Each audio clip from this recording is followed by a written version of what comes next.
நம்ம சேனலில் எத்தனையோ விதமான விசித்திரமான எக்ஸோ பிளானட்ஸ்களை பற்றி பார்த்துருக்கோம். அந்த பிளானட்டுகளில் ஓரளவுக்கு கோள வடிவத்தில் ஆரம்பித்து எக்கு ஷேப்பில் முட்டை வடிவத்தில் இருக்கக்கூடிய கிரகங்களை கூட பார்த்துருக்கோம். ஆனால் இப்போ சமீபத்தில் நாசாவுடைய ஜேம்ஸ் வெப் டெலஸ்கோப் மூலமாக சயின்டிஸ்ட்டுங்க ஒரு லெமன் பிளானட்டை கண்டுபிடிச்சிருக்காங்க. என்னது லெமன் பிளானட்டா அப்படின்னு தான் நினைக்கிறீங்க. உடனே அந்த பிளானட்டை முழுக்க லெமன் இருக்கும், இல்லாட்டி லெமன் ரிவராக ஓடிட்டு இருக்கும் அப்படின்னு நினைக்காதீங்க. அந்த பிளானட்டோட ஷேப்பே லெமன் மாதிரி தான், எலுமிச்சம்பழம் மாதிரி தான் இருக்குமா. என்னது லெமன் ஷேப்பில் எக்ஸோ பிளானட்டா, அது எப்படிரா அப்படின்னு தானே நினைக்க தோணுது. இதை விட ஆச்சரியமான நிறைய விஷயங்கள் சயின்டிஸ்ட்டுங்க அந்த பிளானட் சம்மந்தமாக ரிசர்ச் பண்ணும் போது கண்டுபிடிச்சாங்க. இன்னைக்கு வேணா வீடியோலையும் புதுசாக சுட சுட கண்டுபிடிக்கப்பட்ட அந்த எக்ஸோ பிளானட்டை பற்றி தான் தெரிஞ்சுக்க போகிறோம். வீடியோக்குள்ளே போகிறதுக்கு முன்னாடி நம்ம சேனலுக்கு இதான் போது தான் வந்திருக்கீங்கன்னா சேனலை சப்ஸ்கிரைப் பண்ணி பெல் நோட்டிஃபிகேஷன் கட்டாஸ் பண்ணி வச்சுக்கோங்க. இந்த வீடியோவை பார்த்து முடிச்ச அப்புறம் ஹைப் பண்ணி விட்டுருங்க. நிறைய பேருக்கு வந்து இந்த வீடியோ சஜஷன் ஆகும், உங்களுக்கு நிறைய தகவல்கள் தெரிஞ்சுப்பாங்க. வெல்கம் பேக் ஆனது நியூ வீடியோ. நான் உங்கள் சேகர்.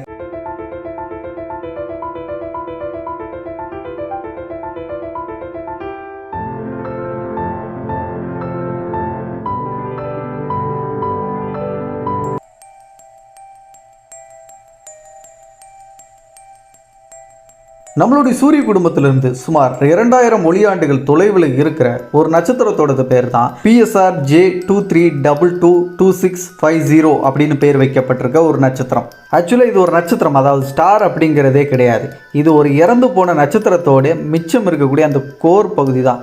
இதை நியூட்ரான் ஸ்டார் அப்படின்னு சொல்லுவாங்க, அல்லது பல்சார் ஸ்டார் அப்படின்னு கூட அழைப்பாங்க. இந்த பல்சார் ஸ்டார் அப்படிங்கிறது ஒரு செகண்டுக்கு பல நூறு முறை சுத்தக்கூடிய வேகமான சுழற்சியை கொண்ட ஒரு வகையான நட்சத்திரம். இந்த வகை நியூட்ரான் ஸ்டார், பல்சார் ஸ்டார் சொல்லப்படக்கூடிய நட்சத்திரங்கள் அதிக முறை வேகமாக சுழலக்கூடிய நட்சத்திரம் அப்படிங்கிறதை தாண்டி அந்த நட்சத்திரத்திலிருந்து அதிகப்படியான எக்ஸ்ரே, ரேடியோ வேவ்ஸ் மாதிரியான கதிர்கள் வெளியேறும். நட்சத்திரத்தோடைய ஒவ்வொரு சுழற்சிக்கும் பூமிக்கு நேராக இருக்கக்கூடிய டைரக்ஷனில் இருக்கக்கூடிய பல்சார் ஸ்டார்லேருந்து ரேடியோ வேவ்ஸ்கள் பூமியை வந்து சேரும். பேருக்கு தான் இந்த நட்சத்திரம் அப்படின்னு நம்ம சொன்னாலும் கூட இந்த நட்சத்திரத்தோடைய சைஸ் அப்படிங்கிறது நம்ம பூமியோட சைஸுக்கு ஆல்மோஸ்ட் ஈக்குவலாக இருக்கமே தான் இருக்கும்.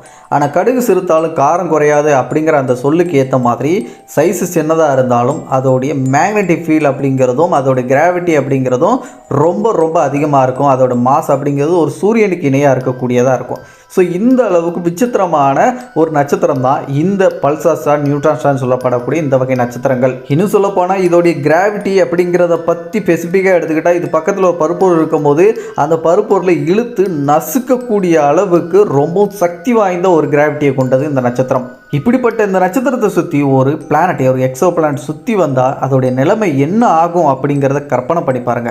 அப்படிப்பட்ட ஒரு கிரகத்தை தான் 2017 சயின்டிஸ்ட்டுங்க கண்டுபிடிக்கிறாங்க.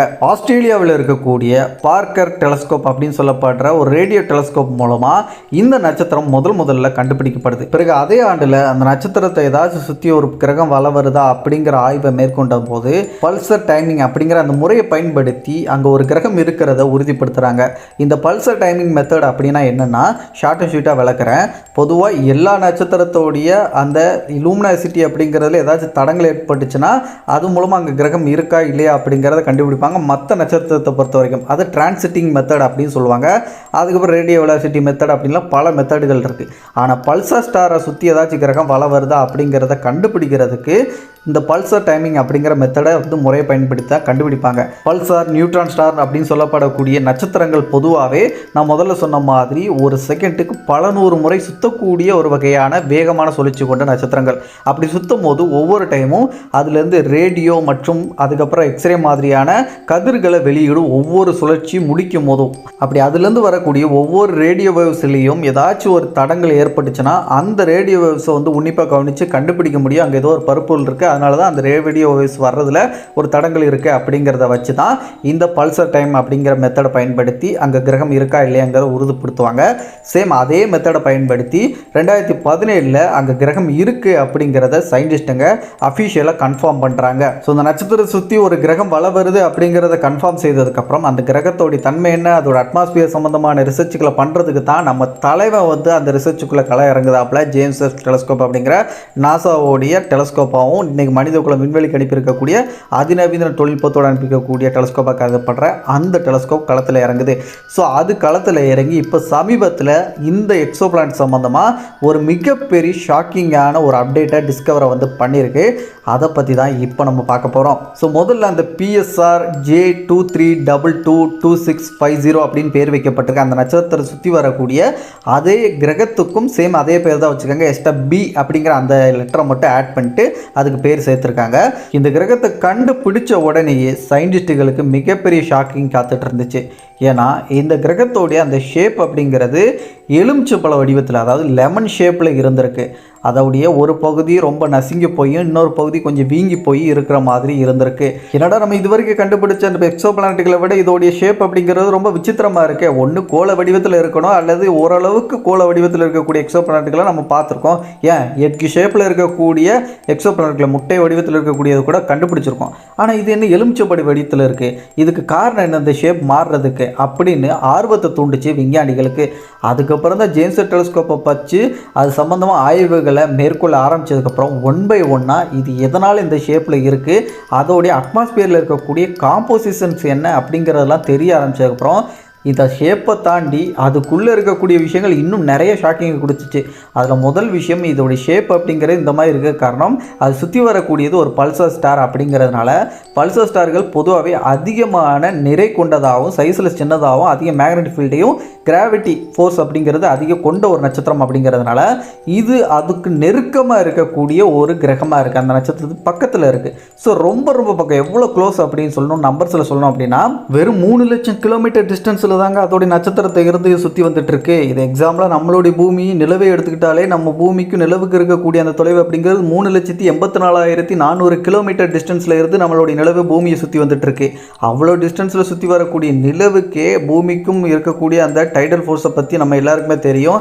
கடல் அலைகள் எழும்புறதுக்கும் அந்த கடல் உள்வாங்கி அதுக்கப்புறம் வர்றதெல்லாம் இந்த டைடல் ஃபோர்ஸ் காரணமாக தான் நடக்குது அப்படிங்கிறதுலாம் அறிவியல் தெரிஞ்ச எல்லாருக்குமே பேசிக்காக தெரிஞ்ச விஷயம்.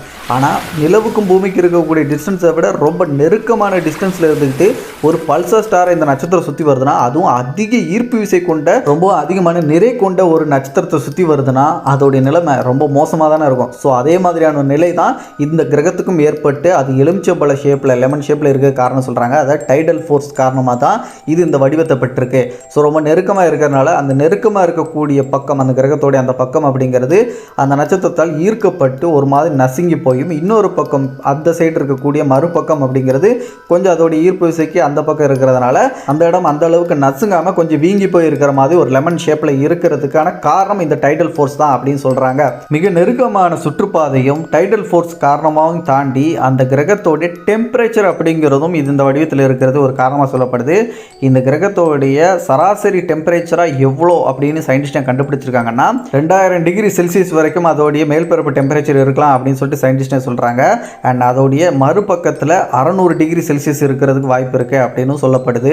ஸோ ரொம்ப சூடாக இருக்கக்கூடிய பிளானட் தான். ஆனால் இந்த பிளானட் எந்த கேட்டகரியில் வரக்கூடிய கிரகமாக இருக்கும் அப்படிங்கிற கேள்வி வரும்ல. நம்ம சோலார் சிஸ்டத்தில் இருக்கக்கூடிய ஜூபிட்டர் மாதிரியான ஒரு கேஸ் பிளானட்டை தான் இது இருக்கிறதுக்கு வாய்ப்பு இருக்குன்னு சொல்கிறாங்க. தரைப்பகுதி இருக்கக்கூடிய கிரகங்களாம் வாய்ப்பே இல்லை இது. அதை தாண்டி சைஸ் அப்படிங்கிறது ஜூபிட்டருடைய சைஸுக்கு ஆல்மோஸ்ட் ஈக்குவலாக இருக்கிற மாதிரி இருக்கிறதுக்கு வாய்ப்புகள் இருக்க சொல்லப்படுது.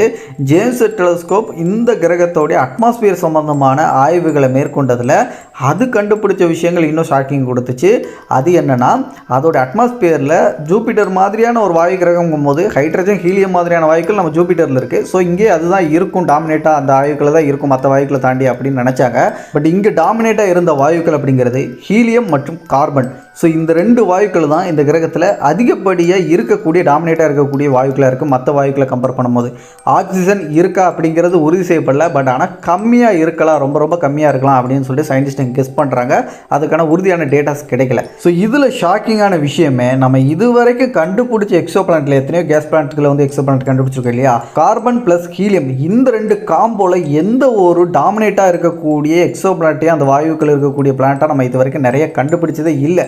ஸோ இதுதான் ஃபஸ்ட் டைமாக நம்ம வந்து இந்த காம்போவில் கண்டுபிடிச்சிருக்கக்கூடிய ஒரு வாயு கிரகமாக இருக்குது அதோட அட்மாஸ்பியரில். ஸோ இந்த காம்போசிஷனில் வந்து இந்த மாதிரி இருக்கிறதுனால மேபி இந்த பிளானட்டில் டைமண்ட் ரெயின் வந்து பொழிகிறதுக்கு வாய்ப்பு இருக்குது. அதாவது வைரமலைகள் பொழிகிறதுக்கு வாய்ப்பு இருக்குது. எப்படி நம்ம ஜூபிட்டர்லேயும் சேட்டன்லேயும் வைரமலைகள் பொழியறதுக்கான வாய்ப்புகள் இருக்குது அப்படின்னு சொல்லிட்டு சயின்டிஸ்ட் சொல்கிறாங்களோ அதே மாதிரியான ஒரு விஷயம் இங்கேயும் நடக்கிறது வாய்ப்பு இருக்குது. ஏன்னா அதோடைய நட்சத்திரம் அந்த டைடல் ஃபோர்ஸ் காரணமாக அது ஒரு மாதிரி நசுக்கிட்டு இருக்குல்ல அந்த பிளானட்டையே. ஸோ அந்த டைடல் ஃபோர்ஸ் காரணமாக அதில் இருக்கக்கூடிய கார்பன் அப்படிங்கிறது கம்ப்ரஸ் ஆகி மேபி டைமண்ட் மழை பொழியலாம் அப்படின்னு சொல்கிறாங்க. இந்த வளிமண்டல சம்பந்தமான ஆய்வுகளை டேட்டாஸாக பூமிக்கு வந்து ஜேம்ஸ் வெப் டெலஸ்கோப் ஆய்வு பண்ணி இந்த 2025 தான் பூமிக்கு அனுப்பிச்சது. ஸோ பூமியில் இருக்கக்கூடிய கிரவுண்ட் பேஸில் இருக்கக்கூடிய சயின்டிஸ்ட்டுங்க அந்த டேட்டாஸை வந்து அனலைஸ் பண்ணி அதில் இருக்கக்கூடிய விஷயங்கள் என்னெல்லாம் அப்படிங்கிறத பகுப்பாய்வு பண்ணி இப்போ டிசம்பர் 16 சமீபத்தில் தான் இந்த பிளானட் சம்பந்தமான அப்டேட்டுகளை வெளியிட்டிருக்காங்க. ஜேம்ஸ் வெப் டெலஸ்கோப்பில் பொருத்தப்பட்டிருக்க மிக முக்கியமான கருவியாக கருதப்பட்ட MIRI அப்படிங்கிற அந்த இன்ஸ்ட்ருமெண்ட்டை பயன்படுத்தி தான் இந்த ஆய்வு அப்படிங்கிறது நடத்தப்பட்டுச்சு. அதில் தான் இந்த டேட்டாஸ்கள் கிடைச்சிச்சு அப்படின்னு சொல்லிட்டு அதில் மென்ஷன் பண்ணியிருக்காங்க. இந்த MIRI அப்படிங்கிற இந்த கருவியோடைய வேலை அப்படிங்கிறது சூடாக இருக்கக்கூடிய பொருட்கள் எப்போவுமே இன்ஃப்ராரெட் ஒளிகளை வந்து வெளியிடும். அப்படி அந்த இன்ஃப்ராரெட் ஒளிகளை இந்த MIR அப்படிங்கிற இன்ஸ்ட்ருமெண்ட் மூலமாக கேப்சர் செய்து இன்ஃப்ராரெட் ஸ்பெக்ட்ரோகிராஃபி மூலமாக அந்த இன்ஃப்ராரெட் ஒளிகளை தனித்தனியாக ரெயின்போ மாதிரி கலராக எப்படி இருக்குமோ அதே மாதிரி தனித்தனியாக பிரிக்கும். அப்படி பிரிக்கப்பட்டதில் ஒவ்வொரு கேஸஸுக்கும் தனித்துவமான ஃபிங்கர் பிரிண்ட் அப்படிங்கிறது இருக்கும். இதை வச்சு அதில் என்ன மாதிரியான வாயுக்கள் இருக்குது, எந்த அளவுக்கு இருக்குது அப்படிங்கிறத கண்டுபிடிக்க முடியும். சேம் இதே கருவியை பயன்படுத்தி இந்த முறையை பயன்படுத்தி தான் சயின்டிஸ்ட்டுங்க ஜேம்ஸ் வெப் டெலஸ்கோப்புமாக சேகரிக்கப்பட்ட அந்த டேட்டாஸ் அடிப்படையில் இதெல்லாம் இருக்குது அப்படின்னு கண்டுபிடிச்சிருக்காங்க. இது மூலமாக விஞ்ஞானிகள் என்ன சொல்ல வராங்கன்னா, நம்ம நினைக்கிற மாதிரியான வடிவங்களில் கிரகங்கள் இருக்கணுங்கிற அவசியம் இல்லை, நம்ம நினைக்கிற மாதிரியான காம்போசிஷனோட ஒரு கிரகத்தில் அந்த வாயுக்கள் இருக்கணுங்கிறது அவசியம் இல்லை. நம்ம கற்பனைக்கே எட்டாத பல ஆச்சரியங்களோட ஃபிசிக்ஸே தோற்று போகக்கூடிய விஷயங்கள் இன்னும் பிரபஞ்சம் முழுக்க நிறைஞ்சிருக்கு. ஸோ அதுக்கு ஒரு சான்றாக இந்த பிளானட்டை கூட நம்ம எடுத்துக்கலாம் அப்படின்னு சொல்லிட்டு தான் சயின்டிஸ்ட்டுங்க சொல்கிறாங்க. இந்த பிளானட்டை பொறுத்த வரைக்கும் ஜேம்ஸ் வெப் டெலஸ்கோப் மூலமாக இந்த ஆய்வு நடத்தப்பட்டது மூலமாக அதோடைய திறமையை மறுபடியும் ஒரு முறை நிரூபிச்சிருக்கு அப்படின்னும் விஞ்ஞானிகள் பாராட்டுகள் தெரிவிக்கிறாங்க. ஸோ இதை பற்றி நீங்கள் என்ன நினைக்கிறீங்க அப்படிங்கிறத மறக்காமல் கமெண்ட்டில் சொல்லுங்கள். இதே மாதிரி விண்வெளி சார்ந்த நிறைய சுவாரஸ்யமான தகவல்களை தமிழில் தெரிஞ்சுக்கிறதுக்கு நம்ம சேனலை இன்னும் கூட சப்ஸ்கிரைப் பண்ணா ஜஸ்ட் சப்ஸ்கிரைப் பண்ணி பெல் நோட்டிஃபிகேஷன் அட்டாச் பண்ணி வச்சுக்கோங்க. இந்த வீடியோ பிடிச்சிருந்துச்சுன்னா வீடியோக்கு ஒரு லைக் கொடுக்க மறந்துடாதீங்க. இந்த வீடியோக்கு கொஞ்சம் ஹை பாயிண்ட்ஸுகள் கொடுத்து நிறைய பேருக்கு சஜஷன் பண்ணுற மாதிரி பண்ணி விட்டிங்கன்னா அவங்களும் நிறைய தகவல்கள் தெரிஞ்சுப்பாங்க. ஸோ மறக்காமல் அதையும் சேர்த்து பண்ணி விட்டுருங்க. உங்களுடைய கருத்துக்கள் எதுவாக இருந்தாலும் கமெண்ட்டில் சொல்லுங்கள். அதுக்கான ரிப்ளையை நான் கண்டிப்பாக கொடுப்பேன். மற்ற வீடியோஸை பார்க்குறதுக்கு மேலே ஐக்கான் லிங்க் கொடுத்துருக்கேன், செக் பண்ணிக்கோங்க. அடுத்த ஒரு நல்ல தகவலுடன் நான் உங்களை சந்திக்கும் வரை நான் உங்கள் சேகர். பாய் பாய்.